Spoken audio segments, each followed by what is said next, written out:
নমস্কার সবাইকে আমার চ্যানেলের আরও একটি নতুন ব্লগে।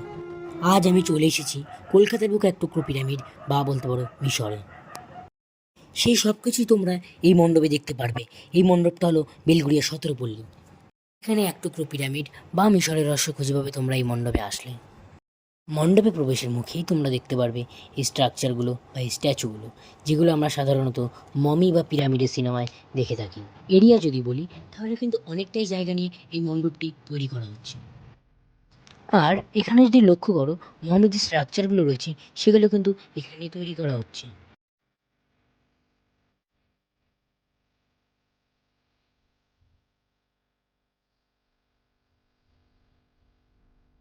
আর একটু এগিয়ে গেলেই তোমরা দেখতে পারবে দুপাশে তৈরি করা হয়েছে ছোট্ট দুটি পিরামিড।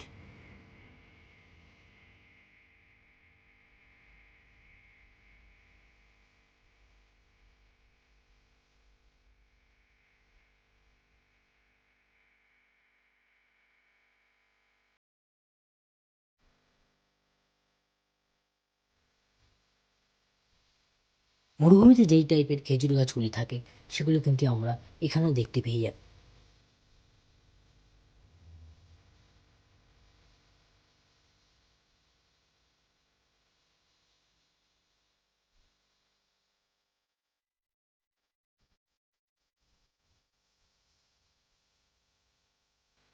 প্রথম যে পিরামিডটি রয়েছে তার ভেতরে প্রবেশ করলেই তোমাদের চোখে পড়বে অসংখ্য পুরোনো দিনের আঁকা বা লেখা, যেগুলি মিশরের দেয়ালের গায়ে ফুটিয়ে তোলা হয়েছে।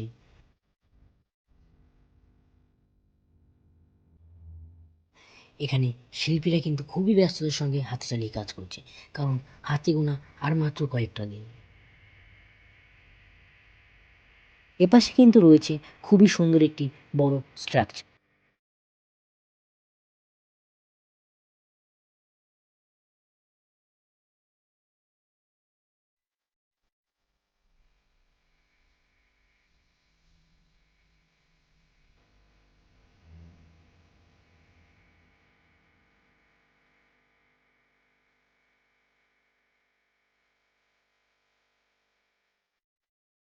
এবার চলো একটু ধীরে ধীরে মেন মণ্ডপের দিকে প্রবেশ করা যাক এবং তোমাদের সামনে তুলে ধরি কেমন চলছে মাতৃ প্রতিমা তৈরির কাজ।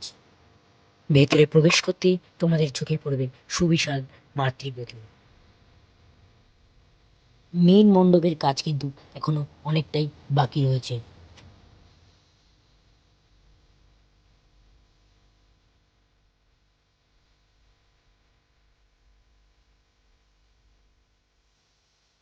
তোমরা যদি ঠাকুরের দিকে লক্ষ্য করো তাহলে তোমরা অবশ্যই দেখতে পারবে প্রতিমাটিকে মিশরীয় স্টাইলে তৈরি করা হচ্ছে। এছাড়াও প্রতিমার গয়না থেকে শুরু করে প্রতিমার শাড়ি পুরোটাই কিন্তু মাটির কাজের মাধ্যমে তৈরি করা হচ্ছে।